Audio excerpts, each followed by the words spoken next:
안녕하세요. 우리 365 한의원 원장 박성동입니다. 오늘 시간에는 지난번에 이어서 소화기능의 문제에 대해서 한번 다시 살펴보도록 하겠습니다. 얼굴이 붓는다, 어깨가 뭉친다, 또는 몸이 무겁다, 자꾸 눕고만 싶다, 이런 증상을 가지고 계신 분들이 많으시죠? 오늘은 이 문제에 대해서 한번 생각해 보도록 하겠습니다.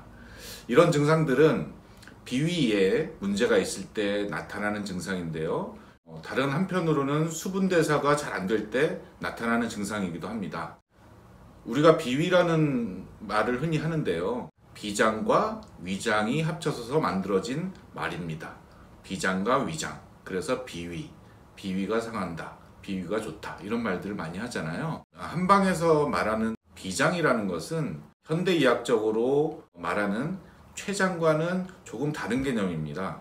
췌장을 포함하기도 하지만 췌장을 포함한 소화, 흡수, 그리고 영양물질의 수송에 관련된 총체적인 기능을 통합적으로 가리키는 말입니다. 위장은 현대의학에서 말하는 위장과 동일합니다. 한의학에서 비장은 이렇게 폭넓은 개념인데요. 비장이 하는 역할을 한의학에서는 여러 가지로 정의하고 있는데요. 그 중에 대표적인 것이 하나가 운화기능입니다. 운화기능. 음식물을 소화시키고 영양물질을 흡수, 운반하는 기능을 말합니다.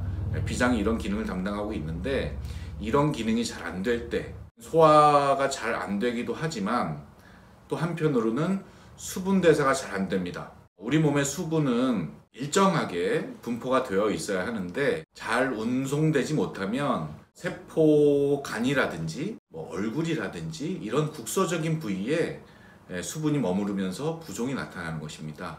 소화기성으로 나타나는 부종은 주로 얼굴에 나타납니다. 그래서 밤에 라면을 먹고 잤을 때 아침에 붓는다.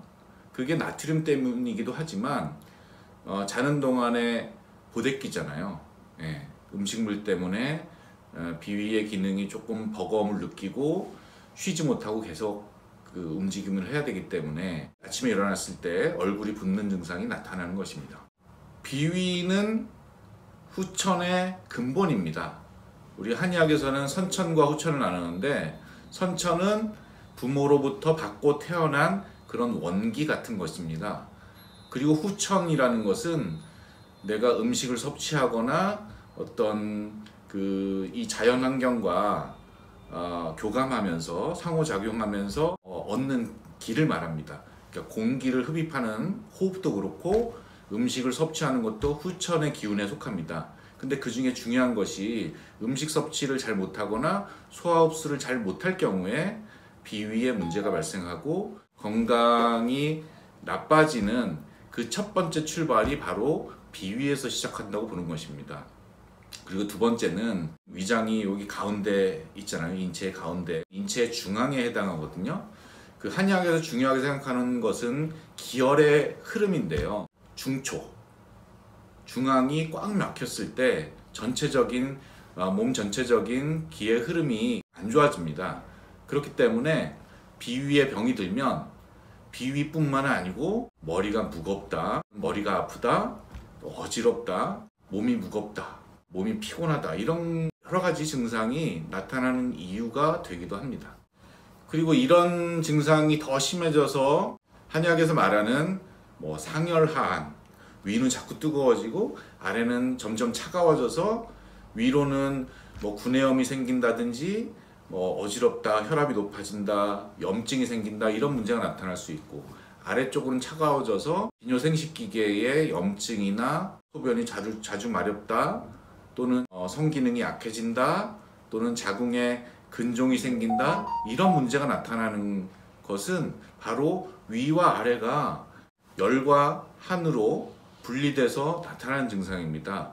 이것도 바로 비위의 기능이 정상적으로 기능하지 못하고 기의 흐름이 딱 막혔을 때 나타날 수 있는 증상이고, 음식을 먹고 체했다고 하잖아요. 체한 것은 정체되어 있다는 것인데요. 기의 흐름이 정체되어 있기 때문에 위가 움직이지 못하고 꽉 막혀 있는 것을 말하잖아요. 그때 손발은 차가워지고 막 얼음장이 되잖아요. 기의 흐름이 원활하게 흐르지 못하기 때문에 그런 증상이 나타나는 것입니다. 우리가 상식적으로 알고 있듯이 머리는 서늘하고 배나 발은 따뜻해야 된다라고 하잖아요. 그것은 분명히 이유가 있는 것입니다.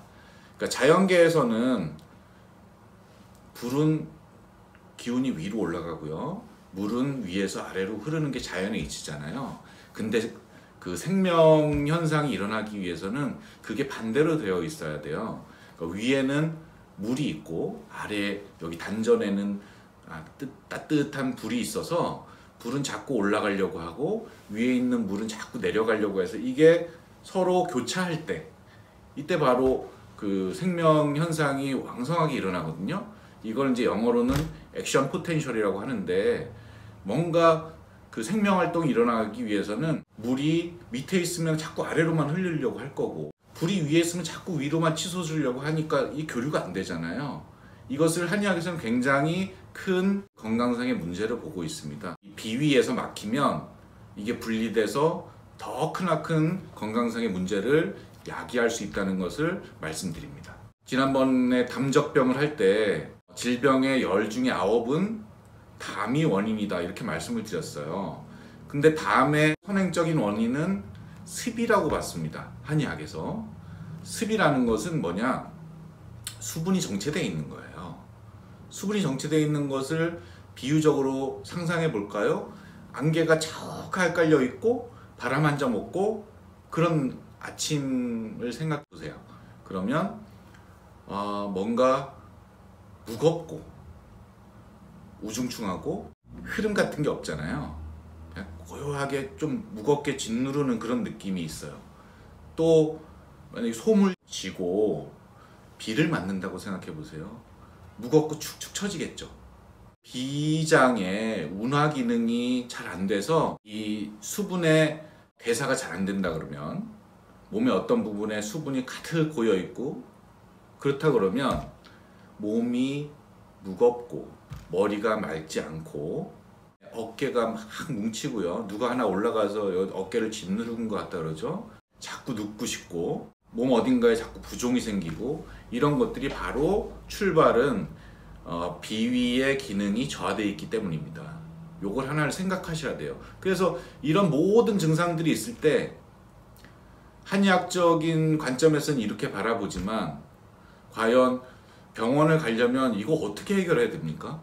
정말 난감한 문제거든요. 근데 한의학에서는 이 증상들을 종합적으로 봤을 때 이 출발이 비위의 기능에 있다고 보는 거예요. 이런 증상들이 오랫동안 치료되지 않으면 그 다음엔 어떻게 하냐면 대사율이 자꾸 떨어지기 때문에 체지방이 축적되고 이유 없이 살이 찌는 그런 체질로 가게 되고요. 또 관절, 무릎 관절 또는 어깨 관절 이런 데가 이제 관절염이 생기기 시작하는 거예요. 그러면 한의학에서는 이런 습의 문제, 담의 문제, 그로 인한 비위의 문제가 생겼을 때 어떻게 치료하는가에 대해서 말씀드리겠습니다. 무엇인가가 축축하게 젖어 있다고 했을 때 어떻게 하면 될까요? 자, 햇빛을 쬐면 되겠죠? 예. 한의학에서 햇빛을 쬐는 그런 효과의 한약이 비위를 따뜻하게 해주는 생강 같은 것이 그런 역할을 할 거예요. 또 하나의 방법은 바람을 살랑살랑 불게 해서 습기를 말릴 수도 있겠죠.